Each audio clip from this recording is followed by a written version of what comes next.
but none of them, satisfy you like that. Like, no, these are the ones. And then sometimes you go into town and you're shooting bangers the whole time. Every time you press the shutter button. I want to create solutions which help people be this person I want to be in the future. I have to follow this path. Seeing their lifestyle, the type of lifestyle that I want. Africa's blank canvas. Paint your dreams. Welcome to today's episode. Today I'm joined by Mike. Mike is a creative in photography and a bit of in videography also. How are you doing, Mike? I'm good, man. How are you, Aubrey? I'm very good. How has your day been? How's your week been? It's been getting quite busy lately because this week I've been quite consistent with posting on my page. So a lot of people have been coming in the DMs wanting work done. So it's been quite hectic in that case. I can totally vouch for you in that space. You've been really active. Almost every day you post. And it's really I really love your art style, though. I really love the way you do it. We'll get into more information about that later on the podcast. But otherwise, can you just tell people who is Mike? What do you like doing? What is you? Who is Mike when besides Right Eye Creates? Most people might know you as Right Eye Creates, but who is Mike? Mike is a 29-year-old man. I can't say boy. He's a 29-year-old man, and he's always loved creating.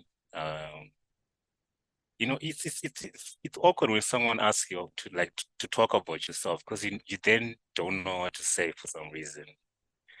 But yeah, I enjoy exercising a lot. I enjoy being alone as well.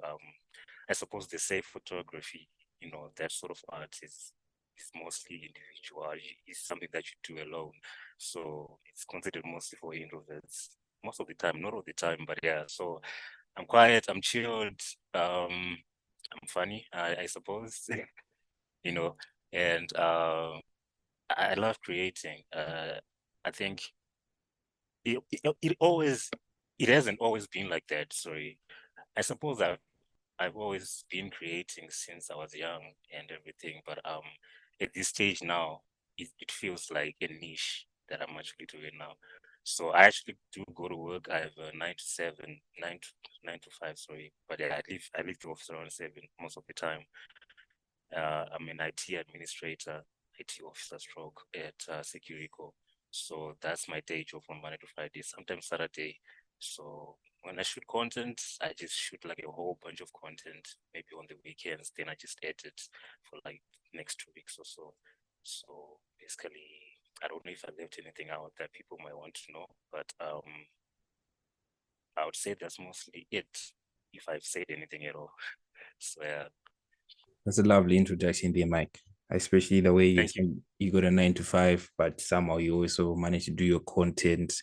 It's really interesting, especially, the work-life balance. How is that work-life balance? You got your work, but you also got this passion you're chasing. How did you balance those two things? The goal is always to have your passion as a job, not as a job really, but just they say if you do something you love, you make it in life because it then doesn't seem like a job. It's just you're just doing your passion, you're then getting paid for it. So the goal is to actually leave the 9 to 5 and start doing this, 24/7. But the industry in Zim is kind of limiting when it comes to the creative industry. So it's not something you can. Well, at this stage that I'm at, it's not something that I can live on. There are people who can, the big time video directors, big time creatives in Zim, or Zim, because we're basically talking about the situation here. So yeah, balancing it out is, I don't know. I think I found a way to do it. It's been quite a long time when I've been doing this. Sorry. I go to work mostly from 8 to 5. Like I said, I live on 7 most of the time. So when I'm at work, I try to find time to edit. Obviously, like busy all the time at work. You get some free time, and then when I get the free time, I edit some, and then when I get home, I also have to edit a bit, especially when I have people's projects that I'm supposed to, roll out after a certain date or before a certain date. Sometimes there are sleepless nights, I'll be honest. I have a sleepless night, then tomorrow morning I'm going to work, go on for 2 days, then I start having headaches, then I have to sleep a whole night sometimes. So it's just, I've gotten used to that system of balancing the two things out. But, one suffers sometimes, for example, if I don't take a night's rest, like I don't sleep the whole night, if I go to work, obviously I will be suffering. But then, my editing also, I have to edit. So when I'm at work, sometimes there's really no time to edit. I don't get any free time. So I miss out, and then sometimes I miss deadlines. But people supposedly understand that, if this guy at 24 is a 75 story, so obviously maybe he might not get the full time that he needs to edit. Because editing is a thing that takes a lot of time, I'll be honest. It takes quite a lot of time to get it right, to get it the way you vision it in your mind. It's something that takes a lot of time to perfect. So yeah.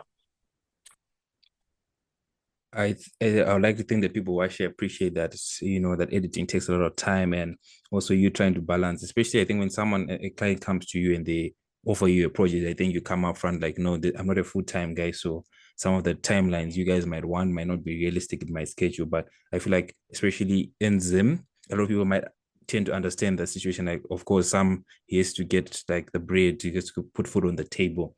So they kind of give you a leeway. So before we continue deeper into that journey, can you just give us your background, where you grew up, maybe how you entered this photography space? Okay.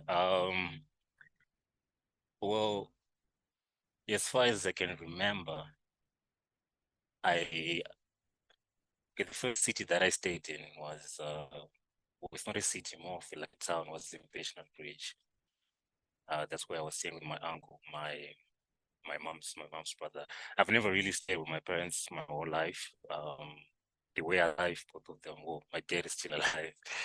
My mom was alive until I was grade 6, but I never go to stay with them. At least I don't remember that far back, because the furthest I can remember back is when I was staying with my grandma, and I just started primary school, like grade 1 type of level. So I don't remember back from that stage. But then from that stage on, I've stayed with my grandma. That's Kumusha. Obviously, everybody gotta stay with grandma at some point. So then I stayed with my uncles. I was just switching places. I go to this uncle, then the next uncle, then maybe my guru mama. I'll just keep on switching relatives. And then suddenly I moved on to my father's side. I think after like Form 1, that's when I moved to my father's side. There must have been some sort of dispute between the two families. So then I started living on my father's side, and I went to school.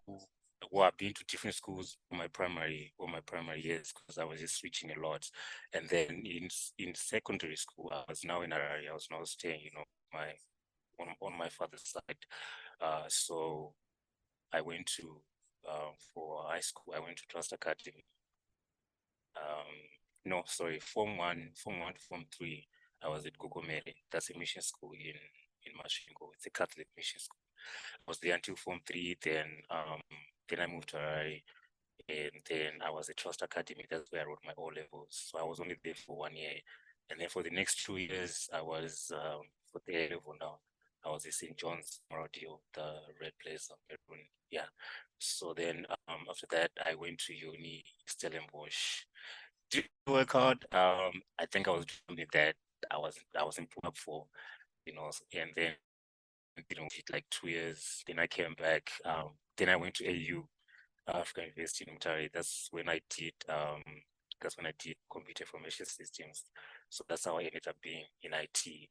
Um, I was actually gifted my camera with my cousin. She's called Pami. So she had bought it to just use for a family gathering, maybe family events. But then she wasn't ever using it. It was just sitting, and I had only seen it once while she was holding it, and we were actually going somewhere. But then she never took it out of the bag. So I was, that's when I noticed, that's really useless. So that's when I asked her for it. Before that, I hadn't done any photography. I used to do obviously for Instagram with my phone and everything. And, so then I was like, camera would be really cool. And then I asked her for it. And no, fortunately enough, she was like, Uncle, I never really used this camera. You can have it. You're the more creative one.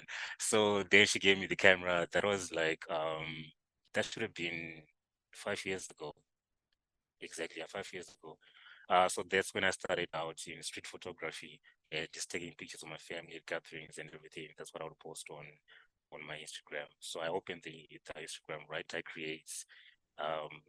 Yeah, there's a history behind that, but let me not get into that. I feel like I've been talking for a while now. So that's when I started the street photography. Mostly that had been my niche for quite a long time. I would post, like storylines and people just going about their day in town, and then maybe writing some, like, engaging in some sort of storyline that I would write as on the pictures. It would just look cool, and the carousels which were just graphically cool. That's when I started just getting creative. Then I moved into video, and yeah, we are here now. That's a lovely background. You've gone through a lot growing up, and I see that it has really shaped you to someone who's really focused in what you do. And of course, moving around, and that usually does affect people, but it seems like it didn't affect you to that extent where you're not afraid to put yourself out there to the people. And once again, I want to thank your cousin for just having the camera laying around there, because if that it's so fun in our life, if that simple situation was not there, this whole entire thing might not have been here today. Just those simple things. The trust that she gave you, it's like, oh, you can have it. Most people, like, you can borrow it, then you use it for a couple of months and they take it back, and maybe that's how the story ends. But the fact that she lent it to you for the long term run, and the rest became history as it is today. So the thing you did want to talk about, we're not talking about it, Right Eye Creates. For first, let's just start with the move. Yeah. Well, I thought maybe it would make my story too long. Maybe I thought maybe if you talk for a bit, then I kind of break, and then I come back, like we go for a commercial kind of, and then come back and then finish it off. Yeah. I don't know. Well, the floor is yours. You want me to get into it now? Yeah. Well, Red Eye Creates. So it used to be Red Eye Shorts. That's how I opened it on Instagram when I opened my first the Instagram account for the pictures that I was taking. So it was Red Eye Shorts initially, and then I only changed it to Red Eye Creates when I opened it, because I felt like I'll be posting more than just pictures or photography content. I feel like I'll be posting a lot of things, and well, I'm trying to diversify my content on TikTok, but it's mostly videography and editing.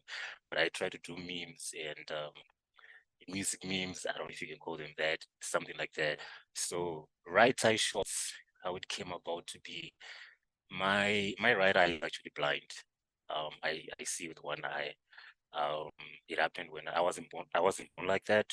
It happened when I was 16.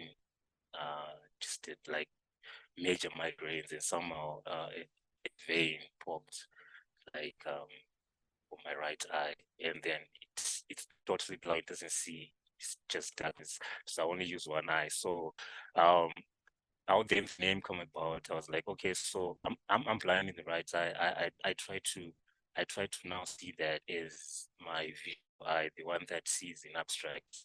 The creative eye, although it doesn't see, it sees in, maybe, let's say, in another parallel universe of creativity. So that's how I came about right eye shots. It's not because incorrect. I feel like a lot of people think that it's right is left or right. So it's the right eye shots. That's how that name came about. Because when it happened when I was 16, yeah, it happened when I was 16. When it happened, something that really affected me. It affected my self-esteem. Already I was a quiet kid, and having to deal with that as well was just kind of hard for me. It took me a long time to be able to look in someone's eyes when I'm talking to them. I always kind of find a way to avoid it, because I would always feel like they just noticing my eye and they just wondering what's up with his eye. So it took me a long time to actually get my confidence back, and right now I can say, since I see it in that way now, it has helped me to deal with it. So yeah, basically that's the story behind Right Eye Creates. Rather, it's now Right Eye Create. That's amazing. That's truly amazing, especially the history of it. Like, you didn't take that as a burden upon you. Just like no, in a parallel universe, this eye works, and so you're gonna create something. Especially the detail in your pictures and the quality you do. When most people see this, they wouldn't even think that maybe someone is one of your eyes may not be, but it's just, that's how I love about art, just in general, just art in general. Art just tells a story in its own way. And I feel like your stories are very well detailed when you're telling, even just one picture of yours tells a lot of things. I think people say picture tells 1,000 words, then a video, it's 1,000,000 words now. Yeah. So we also want to build on that issue of confidence. You said as you grew up, there was more confidence. I think street photography takes a lot of confidence. I'm not gonna lie, just pulling out your camera in the middle of the street and you're gonna take a picture of what's happening. How do you go about your street photography? Do you tell people it's now more like second nature, where you just, if you see a nice shot, you're ready bring out your camera? Yeah, it's more like that. I actually just started out like that because the thing is, I was watching a lot of YouTube videos of street photographers, sorry. And, obviously in their countries, most of these people are like Australian Americans. In their countries, they can just do it like right in front of you.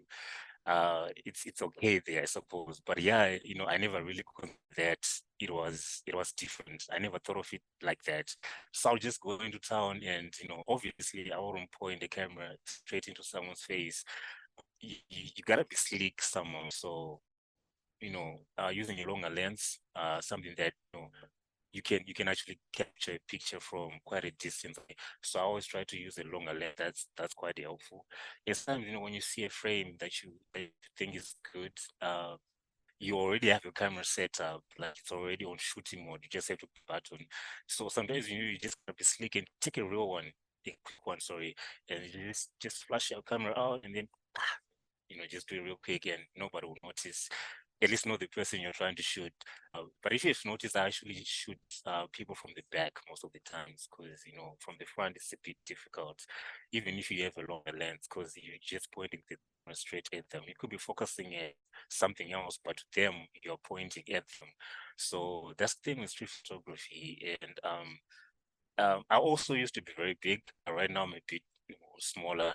I used to be quite big. I almost looked like a bodybuilder at some time. So because that's what I'd used also to gain my confidence back. I started lifting when I was around that stage, actually, when I was 16.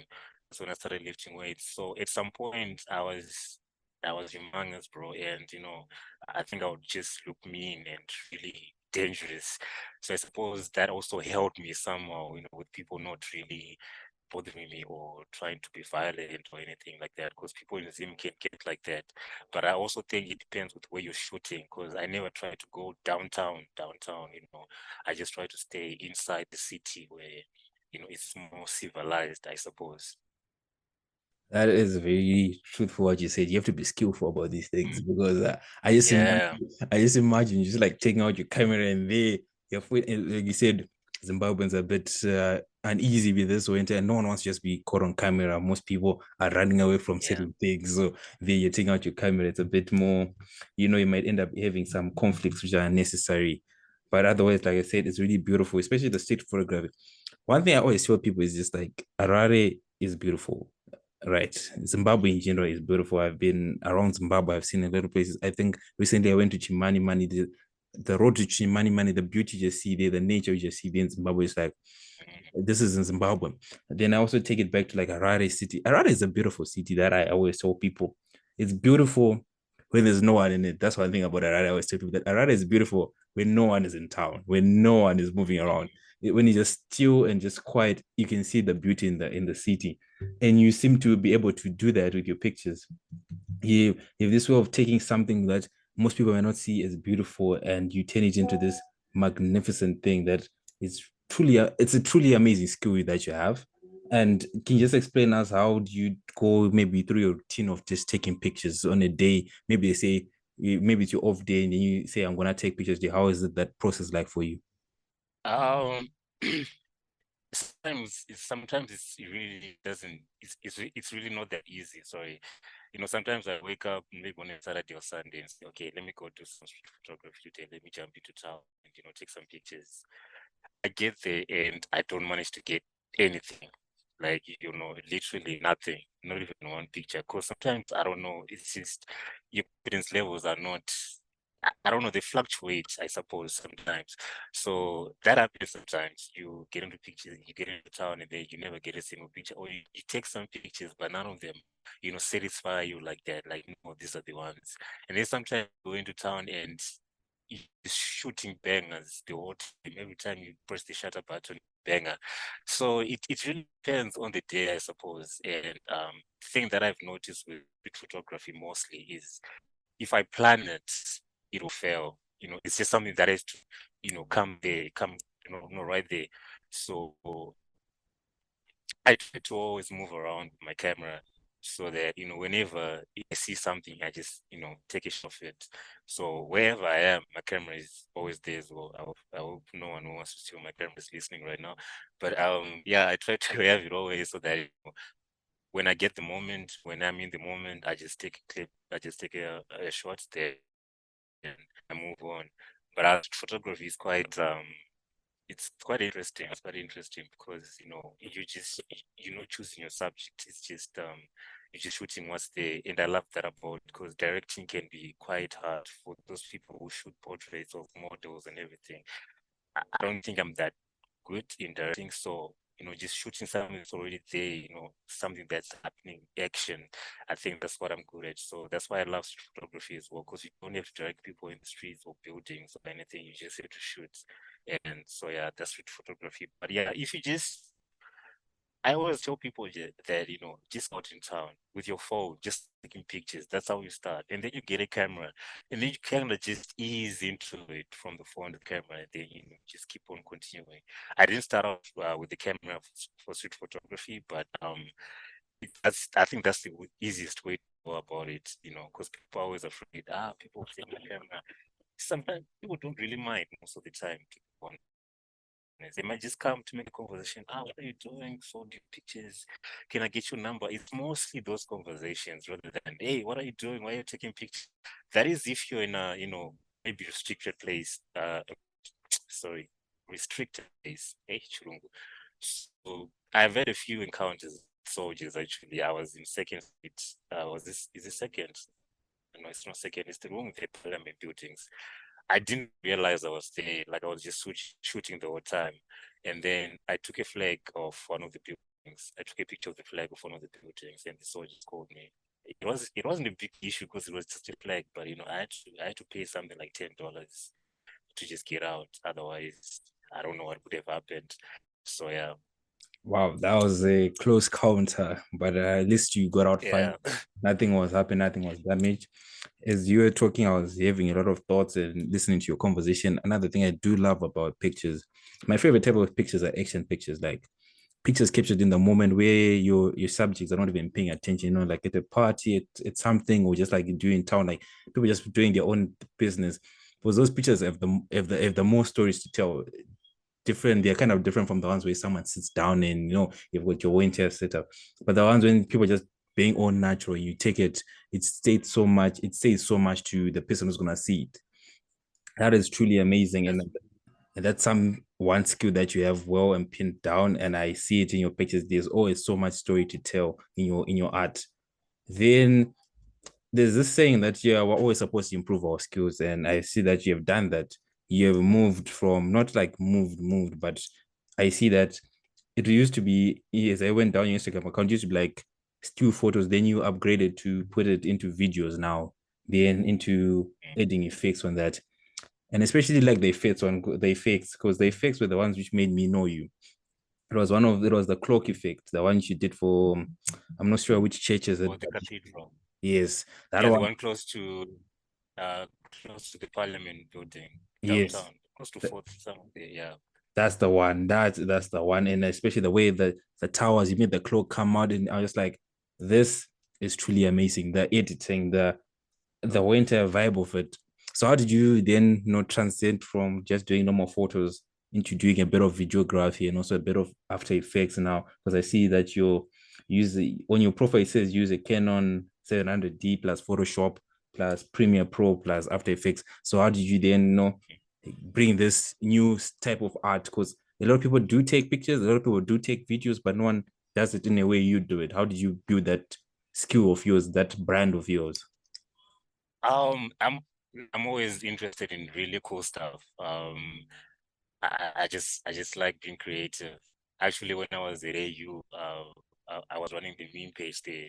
AU Just Kidding meme page. It's still there. It's being run by someone else now, but I actually opened and started it. So I've always liked creativity. So when I see something cool, and I understand the work that goes into it and the creativity, the thought process, I'm just like, okay, maybe I need to do that also.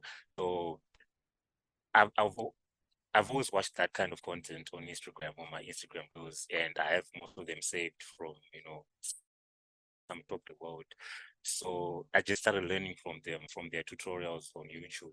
And then, they would say you need Photoshop, you need Lightroom, you need Premiere Pro, you need After Effects. And I try to get those and I managed to.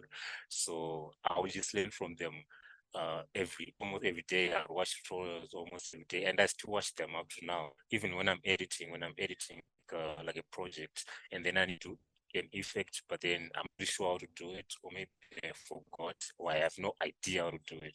I just go and search that effect up on YouTube. Then I watch it. Then I just go along as I do my own effect with my own source into it. So obviously I started out pictures. I was just using Lightroom and Photoshop then. When I was now transitioning into videos, I started using CapCut. It's actually a phone application. Well, I think most people know it actually. So that's I started using CapCut. I wasn't too familiar with Premiere and After Effects at that time.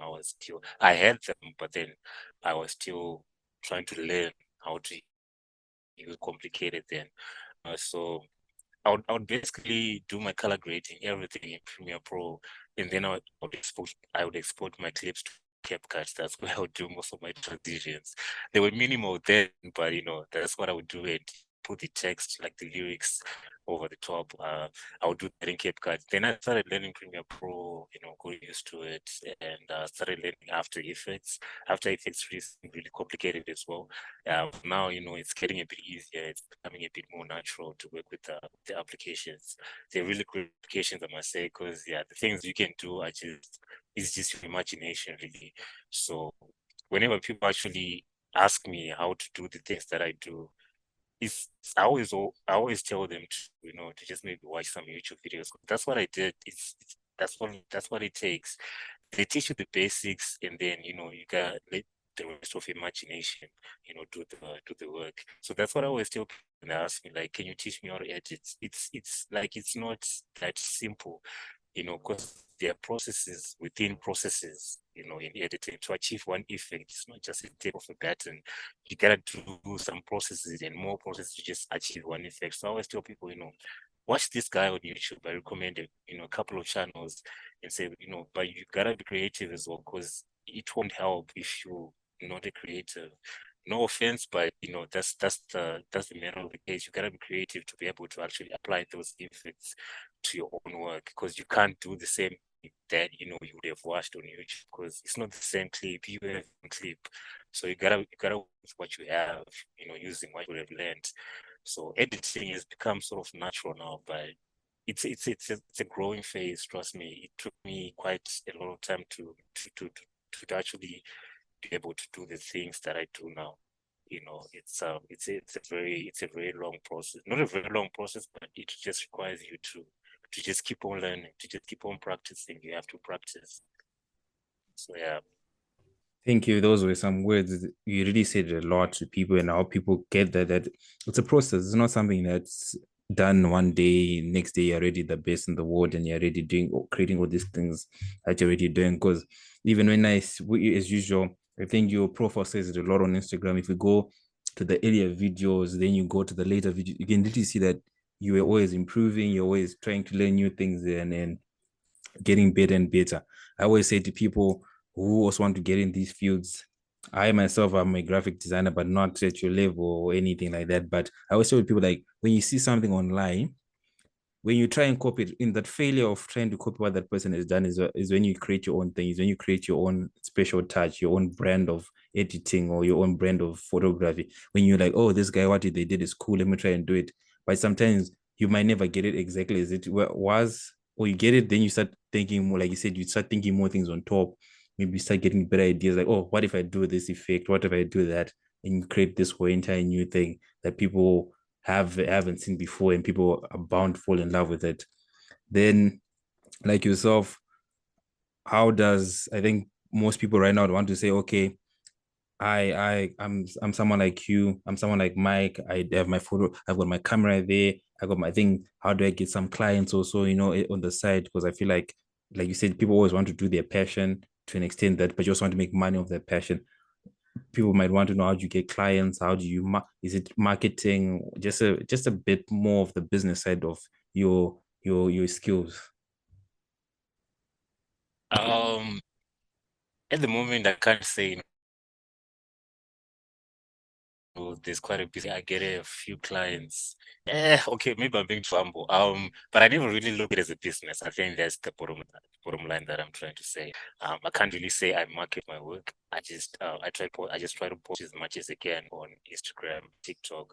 But I also think that's actually one of the best marketing strategies, to just post, because people who love your works, they'll definitely come to the DM and then, ask for price for what they need, and then you get to work. So what I've been doing pretty much, I just post on TikTok, I just post on my Instagram as well. Even on WhatsApp, I think I'll be opening a YouTube channel soon, maybe to show some tutorials on how I go about, the processes that I do. So it's just when I post, mostly it's when I post something, that's when people come to the DM, because people don't usually just go to your page from nowhere, look at the whole page and then DM.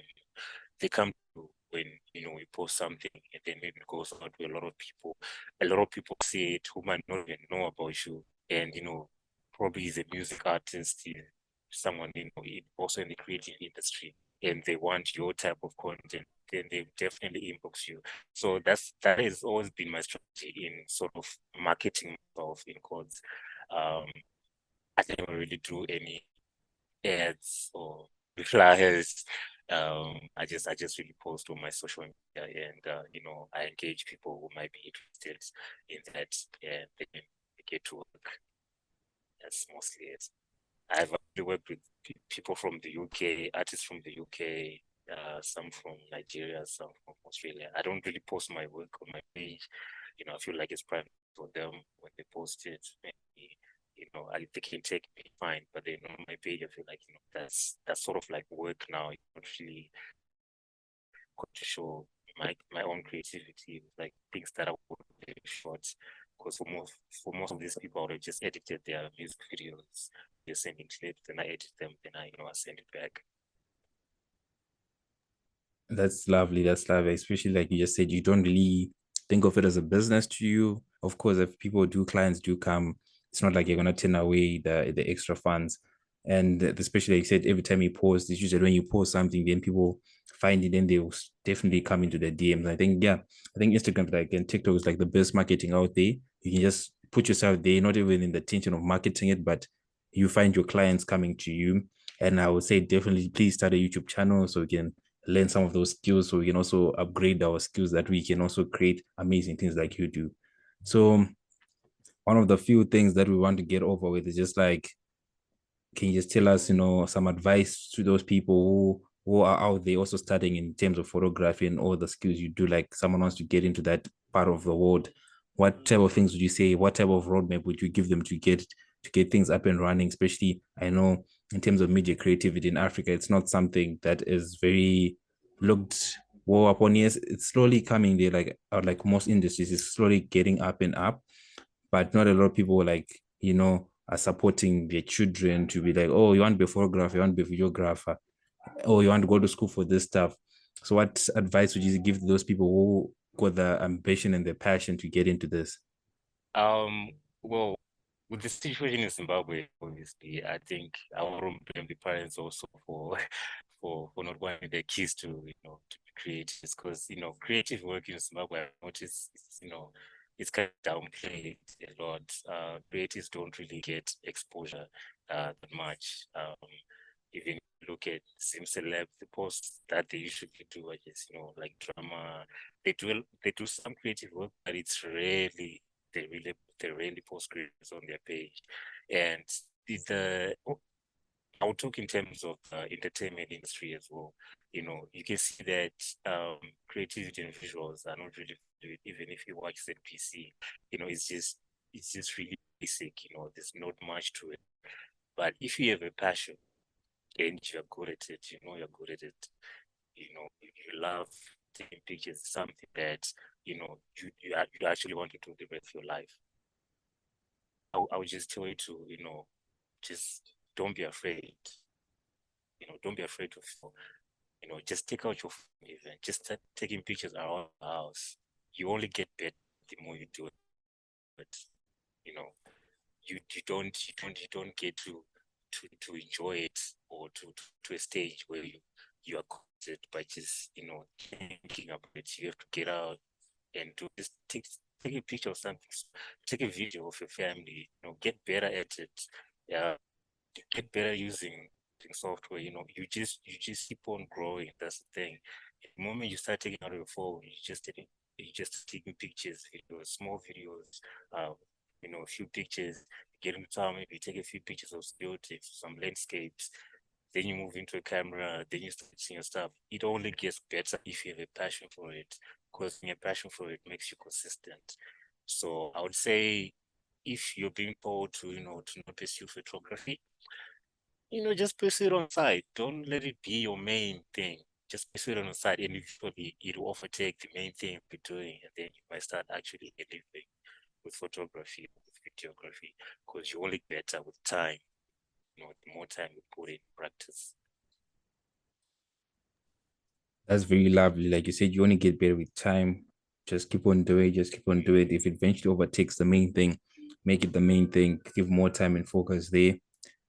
So I've also seen in your works these days, there's also a bit of more of some some AI things these days. Especially, I see you're using that AI, the new technique, where you replace things, the original image, you replace it with different pictures, which is a really lovely thing. Then, of course, there's always that feel like, oh, AI is gonna take this from us, it's gonna take this from us. What are your thoughts on that thing? Do you think it's really that something we can stress about, or is just more like it's just there to help us do a better job? I'd rather think of it as it's here to help us to do a better job, but also at the same time, it's getting so realistic that you can't actually tell it the difference between a picture, for example, that has been taken by a human being or a picture that has been made by AI. So when it comes to that now, you know, um, if you can't differentiate between the two, I think there becomes a problem for some reason which I can't quite place. Because there has to be, I feel like there has to be, you know, some discrepancy between, you know, art by AI or art by people. And art by AI, it's getting too good and too realistic, and it's a bit scary. It's a bit scary, but I don't think it will ever get to that age where it takes over. Where it takes over art, so that we don't have photographers or videographers anymore, because it's just something that you can't make with AI. You know, you can't let me think of something. I'm trying to think of something, but nothing is coming to my head. But I feel like there'll always be something that I can do, something that you needs a human touch. You know, AI, you're putting prompts into a box for you to create. You know, it's it doesn't have that feel of, you know, taking a picture, taking the shutter and capturing a moment. AI can capture a moment, but you can, a human being with a camera can. So I feel like there should always be that difference, you know, between, you know, the two, let me call them applications, you know, the human being application and AI application. So yeah, I feel like it won't ever to a point where it actually takes over, because just some things that, you know, it can do that humans can do, sorry. But also there are some things that humans can't do that AI can. But you know, I suppose, you know, it's technology. It's just an application, really. So yeah, I like to think of it as more, it's here to help us, and you know, it's here to create maybe better art or get more creative, and you know, just put something different, really. I think we're on the same brain thoughts on that. That it's just a tool that is there to assist us make our vision way better. Because it's just like any other tool we have gotten over the years that it's there just to come in. Of course, when it starts new, it's always scary. But from what we've seen these days, especially with that technique you guys have been using a lot of swapping out images. I remember you did it for the Harare Gardens pillar. It's really amazing when you see it. Just like wow, it's just like yeah, it looks amazing because originally what would have happened back in the days, what you'd take that video or that picture, then you have to go on YouTube, on Google and start searching for different monuments and trying to find the right picture, the right quality of the picture. And well, that's actually what I did for that you did that. Gardens Tower. You didn't use AI. That's the process. No, that wasn't AI. That was masking out buildings from the internet and composting them into that video. Oh, so I thought you used the AI route because most people that's what they do. No. I'm using AI recently for that video. It was manual, so as to say. How about the clock one? Did you use AI or it was also manual? No, that was manual as well. Most of my effects actually, I just do AI to just minimal AI actually just change some things, but most of them are manual because with AI sometimes, I don't like to pay for applications, especially for the good AI you have to pay. So the free ones, you don't really, get what you want. It's kind of fidgety and it's not really, the thing that we have wanted. I used AI, a good example where I used AI. There was this video I made when I was at the farm. It's a video where you can see their goats and everything. Using AI, I use AI in the car. There's a scene where there's a car and then it changes into different cars. I think that's when I specifically used AI. But the clock, the almost every actually most manual work. Because my thought was like, I thought you were using AI to like generate images, like most people. That's what I was talking about. Like most people just use it to like generate images. Then of course you do the entire masking thing by yourself in the video editor. I don't know if you haven't done that before or not. But anyways, I think that's where I was going with that conversation. Like, that's how most people are using AI these days. Like something like OpenAI, their DALL-E thing that they just take their picture, then they put it on DALL-E, they mask out the parts they want to change, and they just start saying, oh, make it look like this. Then they get a generated images. Then they take all those pictures, then they put them in the video editor. Then the entire video is made. But if you haven't done that, it's something you should try out. I think you've seen it already on other YouTubers who have been talking about that issue. But it's something that I've also seen. Have. So you have done it. So I think we crossed paths somewhere. Very few videos, on some very few videos. Otherwise, most of the pictures for that, especially for that Gardens Tower, I downloaded them from the internet. Okay. So I think we're talking about the same thing and we cross paths somewhere. But otherwise, I think probably, like I was saying, AI is something, just a tool that's there to imagine that I'm saying, instead of taking you about 2 weeks doing that, getting all these individual pictures, it maybe can take you a day or a couple of hours just to get all those pictures that you need to create the vision you're making. But otherwise, I think that's quite true. I think in terms of photography, we've talked about it all today. I think people have gotten the bigger picture of Right Eye Creates, what you're doing, and what I think a lot of people would want to hear the story of yours, because I think, as you can see, the engagement on your post these days is getting higher because more people are interested, especially since it's something Zimbabwe. It's like, oh, I haven't seen Zimbabwe in this light before. Like when you see a picture like this, you'll be like, oh, is that Reserve Bank of Zimbabwe? I've never seen it from this angle before. Oh, is that Joanna City? Or is that, I've never seen these type of things. So your story, I think we've accounted for your story today, and most people will be having a nice episode to listen to. So for the last thing, can you just give us your social media platforms where people can find you, how people can connect? Maybe people want to do some business with you. It's righteyecreates, RightEye creates, CREATES, both Instagram and TikTok. I think I'll be opening a YouTube channel soon. That's the 2 channels that I have at the moment. Okay, we'll share them as we release the episode so more people can connect and more people can see the beautiful work you've been doing. Otherwise, Mike, thank you for being on today's episode. It was a great pleasure to have you talk about your journey, talk about how you've been navigating this work-life balance and everything else. Once again, thank you. It's our pleasure. Thank you so much, Aubrey. Thank you for listening to today's episode. Make sure to subscribe on whatever platform you're listening to. Also, make sure to follow us on Instagram, Africa's Blank Canvas Podcast, so you're always up to date with the latest news. Don't forget to share. That's the only way we grow.